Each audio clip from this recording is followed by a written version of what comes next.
네, 오늘도 우리 말씀 듣는 여러분들에게 하나님께서 말씀의 은혜와 능력으로 함께 해주시기를 간절히 축복합니다. 내일부터 전교인 성경 통독 운동을 다시 시작하기 때문에 오늘은 말씀으로 속사람을 세우라는 주제로 은혜를 나누려고 합니다. 오늘 본문으로 읽은 이 느헤미야서의 주제는 예루살렘 성벽을 보수하고 세우는 것입니다. 유다가 망하고 백성들이 바벨론의 포로로 잡혀갔다가 70년 만에 돌아왔지만 주변 부족들의 핍박과 공격으로 예루살렘 성은 허물어지고 성문들은 불타고 유다 백성들은 곤경에 처해 있었습니다. 포로에서 돌아왔지만 그 성벽을 보수하지 못했어요. 재건하지 못했습니다. 그때 느헤미야는 바사 왕국의 고위 관리로 있었는데 이 고향 예루살렘의 안타까운 형편을 듣고 무너진 예루살렘 성벽을 재건해야 되겠다고 마음을 먹습니다. 느헤미야는 4개월 동안 기도로 준비하였고 왕에게 나아가 유다의 형편을 아뢰면서 예루살렘에 가서 성벽을 다시 세울 수 있도록 허락해 달라고, 도움을 달라고 요청합니다. 다행히 왕의 허락과 지원을 받은 느헤미야는 측근들을 데리고 예루살렘으로 가서 성벽 재건을 시작합니다. 주변 부족들의 방해가 심했지만 유다 백성들은 느헤미야의 지휘 아래 한 마음이 되어서 한편에서는 밤낮으로 성을 지키고 그리고 한편에서는 열심히 성벽을 보수하고 쌓아서 불과 52일 만에 예루살렘 성벽을 완전하게 재건합니다. 느헤미야 한 사람의 위대한 결심이 무너진 채로 오랫동안 방치되어 있던 예루살렘 성벽을 다시 세울 수 있게 된 것입니다. 오늘 우리 시대에도 느헤미야와 같이 하나님의 영광을 위하여, 교회의 부흥을 위하여 꿈을 가지고 결심하고 헌신하는 성도들이 있다면 하나님께서 반드시 그 사람들을 통하여 위대한 역사를 이루게 될 줄 믿습니다. 성벽을 재건한 느헤미야는 모든 성문에 문지기를 세웠고 해가 뜨면 문을 열고 해가 지면 닫도록 해서 치안을 유지했습니다.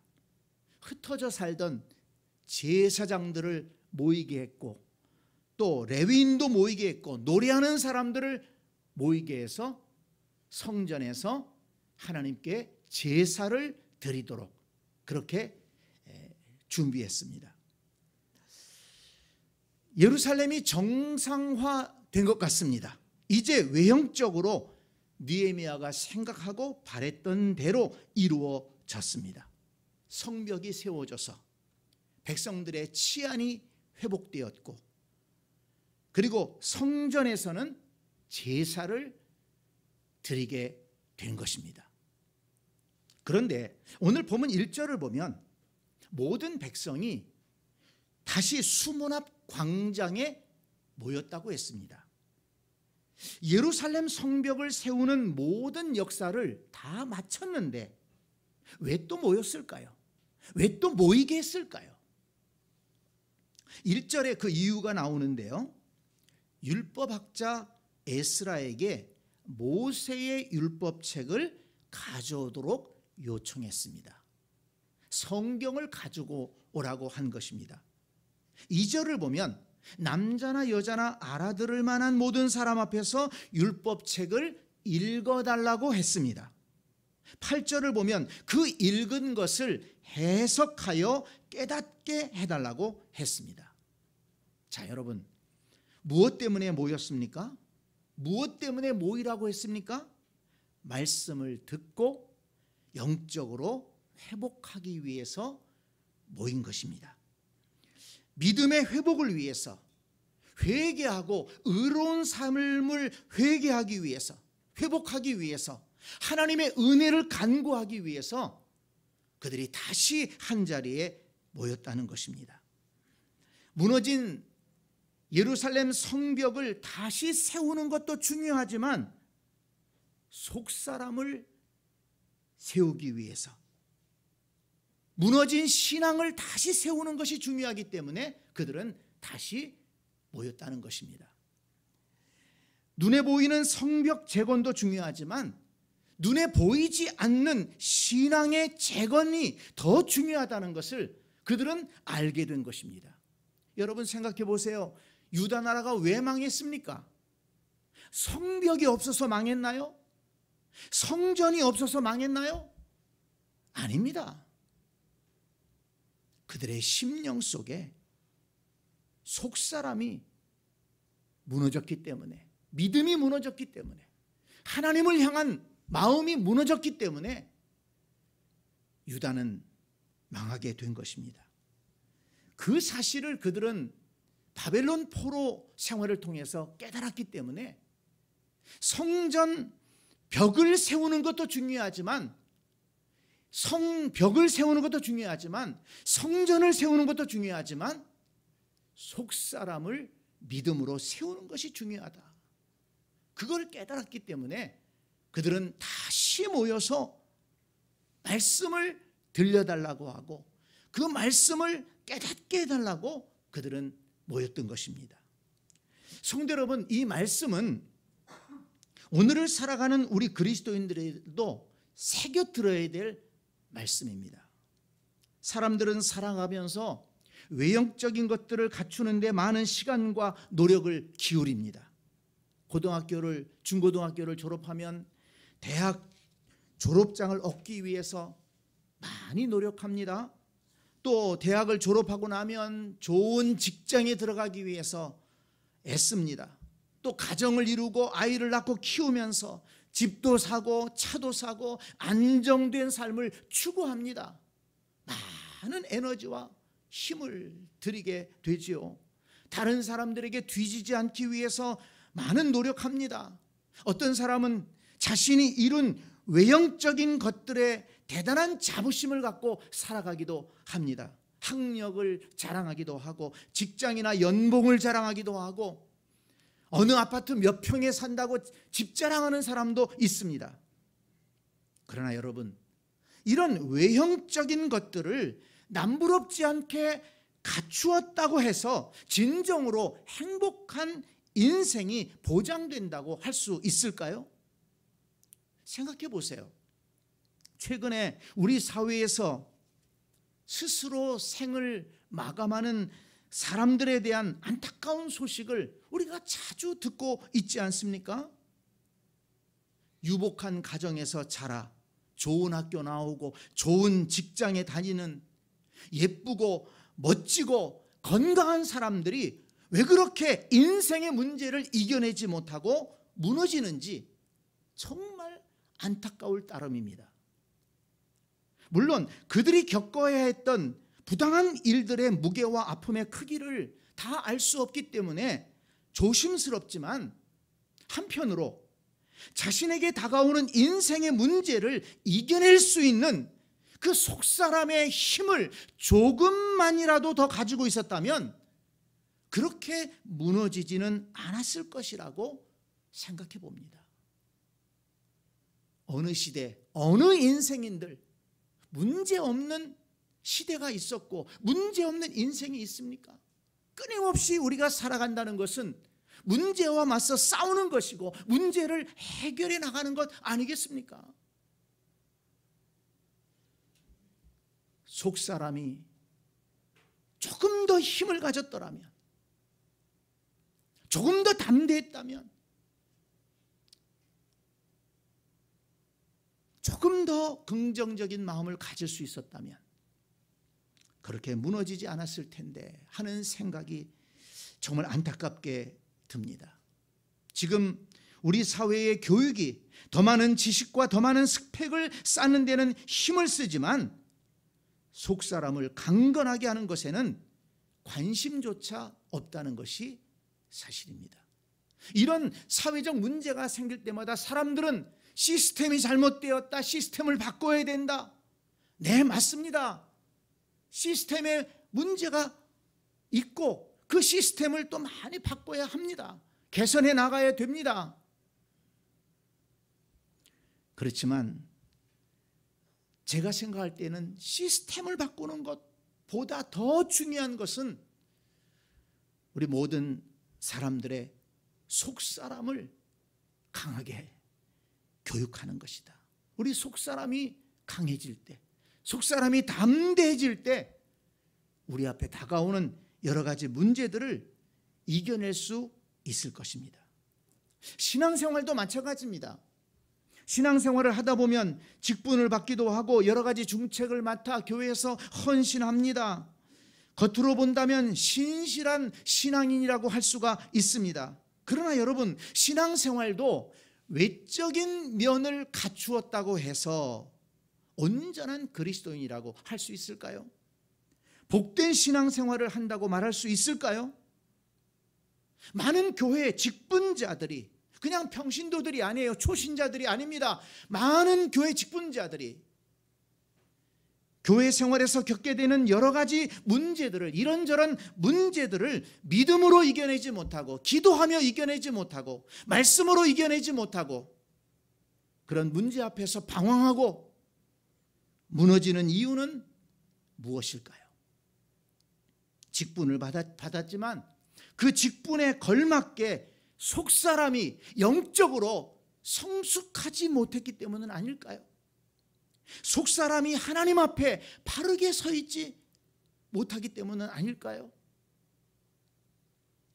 물론 외형적인 것이 중요하지 않다는 얘기가 아닙니다. 인생을 살아가면서 때를 따라 외형적인 것들을 세워가야만 합니다.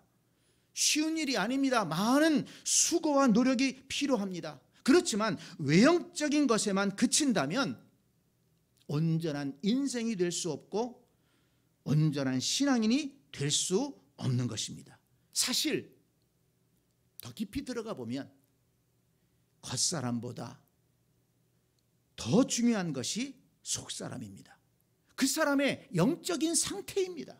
그 사람의 마음의 상태입니다. 그래서 사무엘상 16장 7절에서 하나님은 사무엘 선지자에게 말씀하셨습니다. 그의 용모와 키를 보지 마라.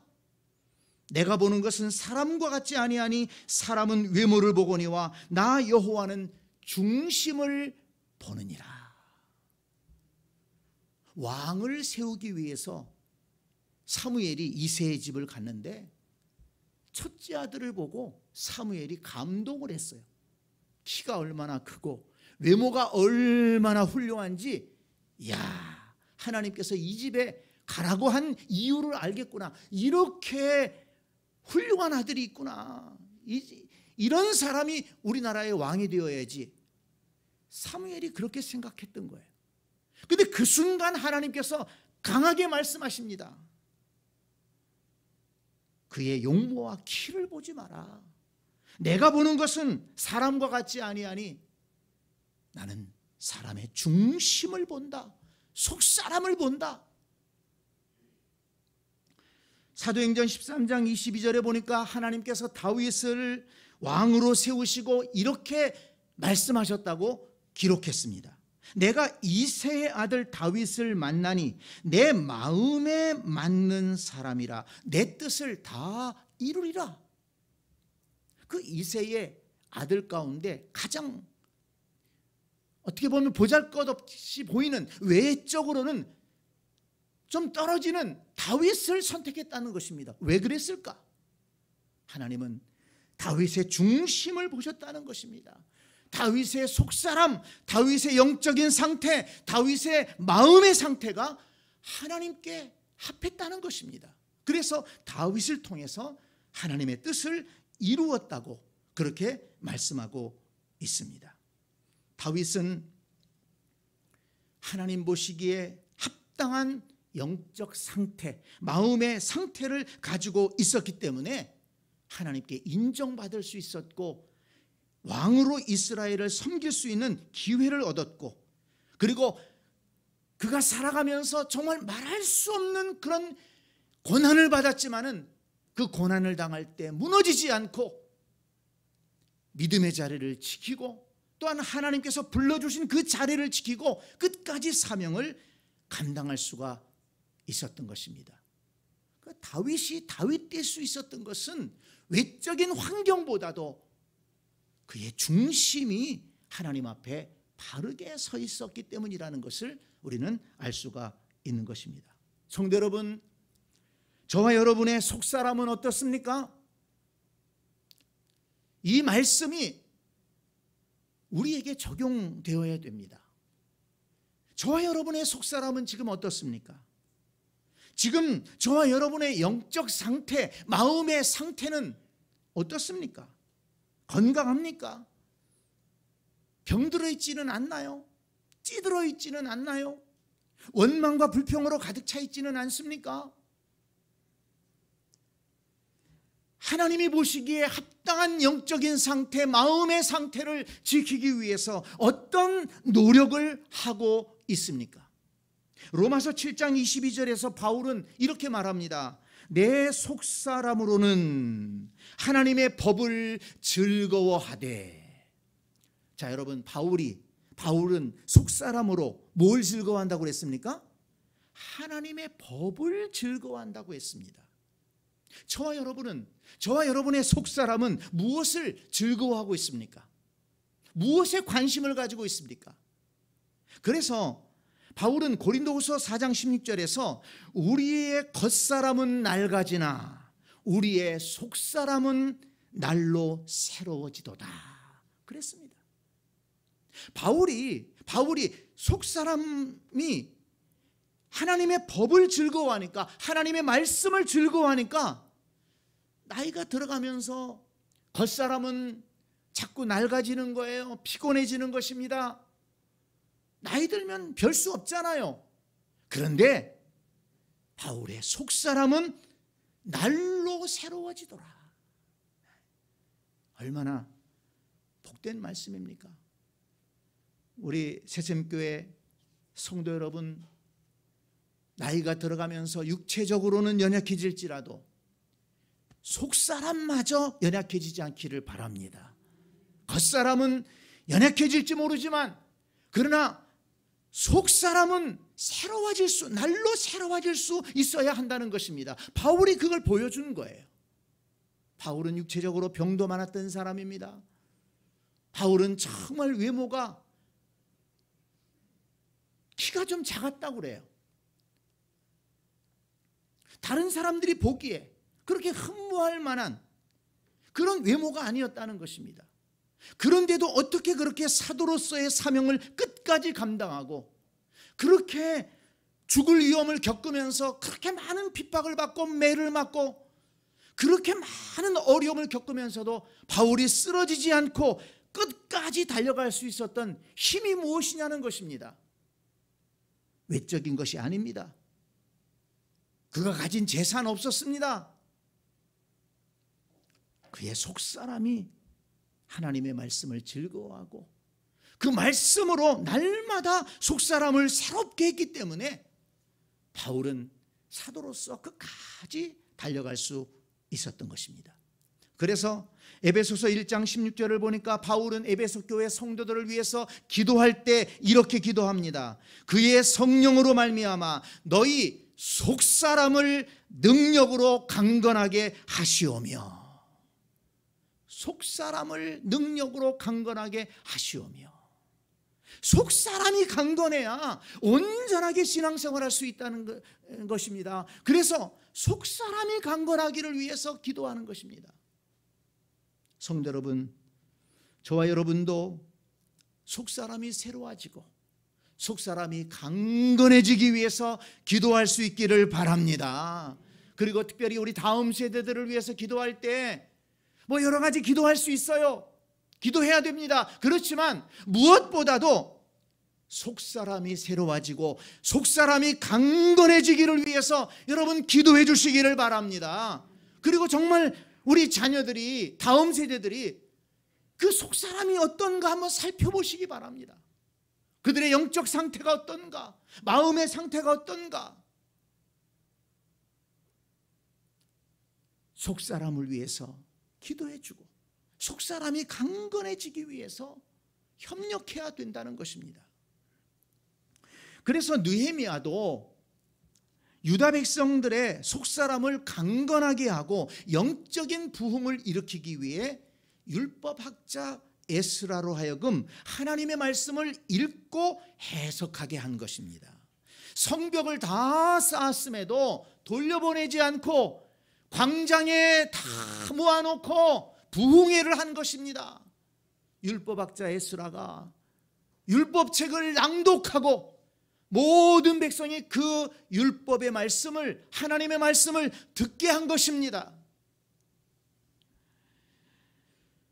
그런데 오늘 본문 말씀을 보면 에스라가 하나님의 율법책, 즉 성경을 낭독할 때 유다 백성들이 어떻게 들었는지를 알려주는 말씀이 나옵니다. 그것이 우리에게 큰 교훈이 되는데요. 2절을 보세요. 일곱째 달 초하루에 제사장 에스라가 율법책을 가지고 회중 앞 곧 남자나 여자나 알아들을 만한 모든 사람 앞에 이르러 그랬습니다. 3절에도 보니까 남자나 여자나 알아들을 만한 모든 사람 앞에서 읽음에 뭇 백성이 그 율법책에 귀를 기울였는데 그랬습니다. 여러분 여기서 강조하는 게 뭡니까? 알아들을 만한 모든 사람 앞에서 읽었다는 거예요. 그러니까 하나님의 말씀을 알아들을 만한 사람은 남녀노소 할 것 없이 다 모였다는 것입니다. 그렇습니다. 성경은 어느 특정한 사람들만을 위한 말씀이 아닙니다. 모든 사람을 위한 하나님의 말씀입니다. 우리 어린아이들도 알아들을 만한 나이가 되면 말씀을 듣게 해야 된다는 것입니다. 여러분 이것을 꼭 기억하세요. 그런데 요즘은 어떻습니까? 알아들을 만한 나이가 되기도 전부터 뭘 접해요? 인터넷을 접하고 스마트폰을 통해서 유튜브를 접하고. 여러분 우리 젊은 성도님들, 아이 키우시는 분들, 우리 할머니 할아버지들 식당에 가서 밥 먹는다고 아이들이 귀찮게 한다고 스마트폰 켜놓고 그거 보게 하고 어른들은 그냥 웃으면서 밥 먹고, 그런 일 절대 하지 말기를 바랍니다. 어려운 줄 알아요. 많은 가정들이 그렇게 합니다.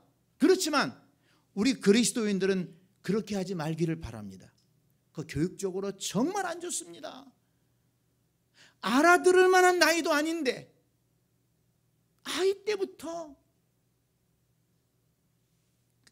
인터넷을 통한 이런 콘텐츠들이 그들의 뇌 속에 박히는 거예요. 좋은 내용만 있으면 좋은데 그렇지 않다는 것입니다. 어린아이 때부터, 알아들을 만한 나이 때부터 무엇을 심어줘야 됩니까? 하나님의 말씀을 심어줘야 된다는 것입니다. 하나님의 말씀을 듣게 해야 된다는 것입니다. 그래서 긍정적인 것들이 그 속에 들어가야 긍정적인 인생을 살 것이 아닙니까? 거룩한 것이 들어가야 거룩한 인생을 살 것이 아닙니까? 믿음의 말씀이 그 속에 들어가야 믿음이 생기지 않겠습니까? 어릴 때부터 말씀을 들어야 평생을 말씀 중심으로 살 수가 있는 것입니다. 여러분 지금이라도 늦지 않았습니다. 하나님의 말씀을 우리 속에 집어넣어야 말씀으로 살아갈 수가 있는 것입니다. 말씀으로 하나님 앞에 바르게 살아가는 것이 그냥 된다라고 생각하지 마세요. 하나님의 말씀을 넣어야 말씀이 나오고, 하나님의 말씀을 내 속에 넣어야 그 말씀이 내 속에서 역사해서 내 속사람을 강건하게 하고, 그래야 하나님의 뜻대로 살아가는 복된 인생이 될 수가 있는 것입니다. 또 하나 6절을 보세요. 에스라가 위대하신 하나님 여호와를 송축하매 모든 백성이 손을 들고 아멘 아멘 하고 응답하고 몸을 굽혀 얼굴을 땅에 대고 여호와께 경배하니라. 에스라가 말씀을 읽고 하나님을 찬송하니까 이스라엘 백성들이 다 마음을 열고 아멘으로 화답했다는 것입니다. 아멘이라는 것은 정말 그렇습니다, 그렇게 순종하겠습니다라는 의미가 있습니다. 그러니까 이스라엘 백성들이 말씀을 들을 때 마음의 문을 활짝 열었습니다. 그리고 그 말씀을 자신의 말씀으로 받아들였습니다. 아멘. 그 말씀이 나를 향한 말씀입니다. 그 말씀대로 살겠습니다. 성도 여러분, 말씀을 들을 때 착하고 좋은 마음으로 말씀을 들으라고 했습니다. 아멘의 신앙으로 말씀을 들으라는 것입니다. 저와 여러분이 앞으로도 말씀을 들을 때 아멘의 심령으로 말씀을 듣게 되기를 간절히 축복합니다. 또 8절을 보세요. 하나님의 율법책을 낭독하고 그 뜻을 해석하여 백성에게 그 낭독하는 것을 다 깨닫게 하니라고 했습니다. 깨닫게 하니, 백성들이 말씀을 들을 뿐만 아니라 말씀을 깨달았다는 것입니다. 정말 아름답고 복된 광경입니다. 말씀을 알아들을 만한 모든 사람들이 모여서 아멘으로 겸손하게 말씀을 듣고 들을 뿐만 아니라 그 말씀을 깨달았다는 것입니다. 깨달았다는 것은 마음의 감동이 되었다는 것이고 그 말씀대로 살겠다는 결단이 있었다는 것입니다. 성도 여러분, 저와 여러분에게도 이와 같은 은혜가 임하기를 간절히 축복합니다. 하나님의 말씀을 읽을 때, 설교자가 말씀을 해석할 때 그 말씀이 들려지고 깨달아지고 은혜가 되고 믿어지고 말씀대로 살고 말씀대로 순종하여 말씀대로 복받는 신앙인이 될 수 있기를 간절히 축복합니다. 유다 백성들이 이렇게 말씀을 들으니까 놀라운 일이 일어났어요. 9절을 보세요. 백성이 율법의 말씀을 듣고 다 울었다고 했습니다. 말씀을 들으면서 눈물이 나왔다는 거예요. 뭘 말합니까? 말씀을 들을 때 큰 감동과 은혜가 있었다는 것입니다. 자신들의 죄를 회개하게 되었다는 것입니다. 하나님이 진정으로 원하는 것이 무엇인지를 깨닫게 되었다는 것입니다. 또 12절을 보니까 모든 백성이 가서 먹고 마시며 나누어 주고 크게 즐거워했다고 했습니다. 말씀을 듣고 은혜를 받고 나니까 마음에 기쁨이 생겼어요. 그래서 함께 성도들이 모여서, 이스라엘 백성들이 모여서 먹고 마시면서 교제하고 즐거워했다는 것입니다. 그러니까 말씀의 은혜가 있는 곳에 기쁨이 있는 거예요.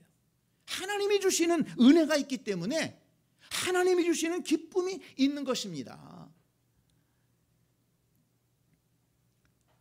그리고 또 13절 이하를 보니까 말씀을 들으면서 여호와께서 초막절을 지키라고 하신 말씀을 알게 되었습니다. 마침 그때가 초막절을 지킬 때였기 때문입니다.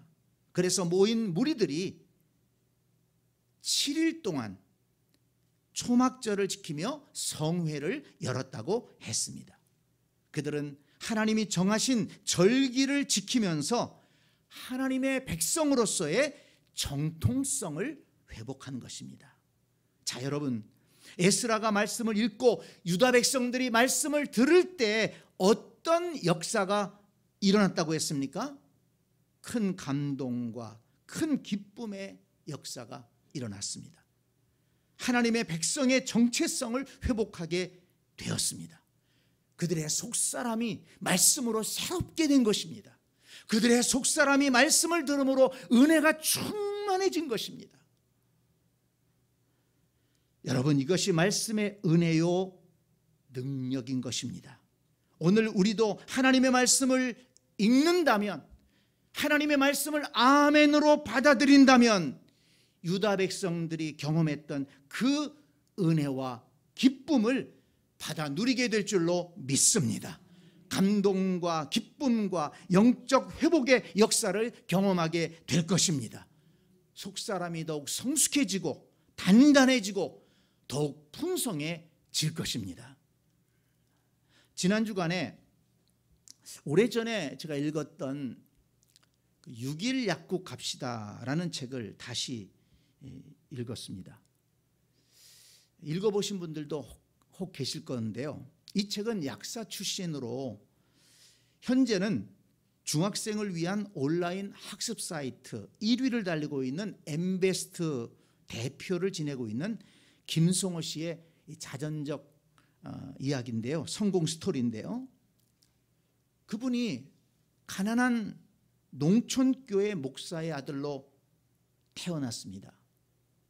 의과대학을 가려고 했는데 6년 동안이나 다녀야 되는데 돈이 없는 거예요. 그래서 약학대학에 들어갔다고 합니다. 졸업하고서 약국을 차릴 돈이 없어가지고 600만 원을 빚을 내서 마산의 한 구석탱이에 조그마한 약국을 차렸습니다. 약국 이름을 6일 약국이라고 붙인 것은 주일을 지키기 위해서 6일 동안은 약국 문을 열고 주일은 문을 열지 않는 거예요. 그래서 6일 약국이라는 이름을 지었다고 합니다. 작은 약국이었지만 마음을 다해서 오시는 분들을 대하고 또 탁월한 아이디어와 성실함으로 약국을 운영해서 나중에는 마산역 근처에 약사만 13명을 거느린 그런 대형 약국으로 발전시켰다고 합니다. 그 당시에 서울의 보령약국 다음으로 큰 약국이었다고 합니다. 그런데 지금은 이런저런 과정을 거쳐서 이제 업계 1위의 온라인 교육업체 사장으로 큰 성공을 이루었습니다. 그런데 중요한 것이 뭐냐면 그는 이렇게 말합니다. 사람들이 자기를 만나면 사업을 어떻게 해서 그렇게 성공했습니까? 라고 묻는다는 것입니다. 그럴 때 그는 주저없이 성경 때문이라고 말한다고 합니다. 왜냐하면 사람을 이롭게 하는 기독교적 환경과 성경에서 배운 내용이 오늘의 나를 만들었기 때문이다. 이렇게 얘기를 합니다. 그는 또 말하기를 나에게 성경은 성공으로 가는 가이드북이자 나침반이다. 올바른 방향으로 가고 있는지 지나친 욕심으로 과속을 하고 있지는 않는지 점검케 하고 실패를 미연에 방지하는 보험이기도 하다 라고 말했습니다. 그래서 그는 그의 책 서문에서 이런 감사의 글을 남겼습니다. 어릴 때부터 엄격한 신앙훈련과 성경 말씀으로 수백억의 재산보다 더 가치 있는 유산을 물려주신 부모님께 깊은 감사를 드린다.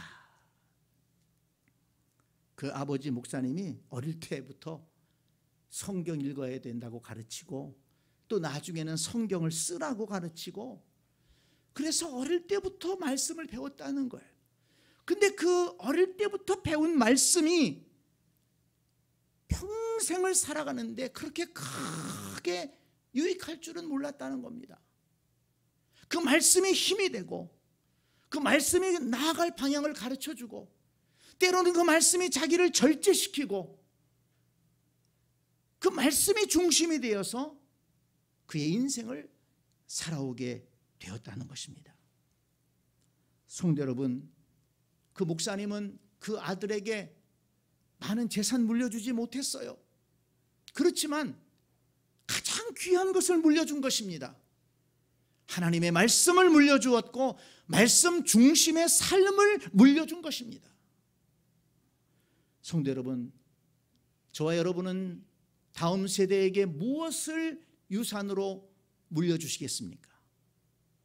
무엇을 유산으로 물려주기를 원하십니까? 성도 여러분, 성경은 우리의 속사람을 변화시키는 능력이 있음을 믿으시기 바랍니다. 성경은 하나님을 사랑하게 하고 성경은 믿음의 담력을 갖게 하고 성경은 진실하게 하고 성경은 지혜롭게 하고 성경은 긍정적인 사람으로 만드는 힘이 있습니다. 성경은 하나님의 살아있는 말씀이기 때문입니다. 그러므로 성경과 함께하는 인생은 하나님의 축복을 받을 수밖에 없고 성공적인 삶을 살게 된다는 것을 믿으시기 바랍니다. 그러므로 정말 우리 자녀들이 잘 되기를 원한다면 다른 무엇보다도 말씀 중심으로, 성경 중심으로 살아가는 것을 유산으로 남겨주시기를 바랍니다. 우리 자녀들의 속사람에 말씀이 들어가서 그들의 속사람이 강건하고 그들의 속사람이 주님의 성령의 인도하심을 받기 위해서 기도하라는 것입니다. 이번 성경 통독에 여러분 온 가족이 동참하시기 바랍니다.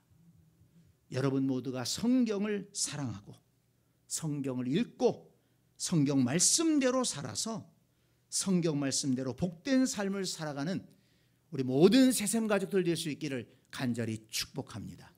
아멘.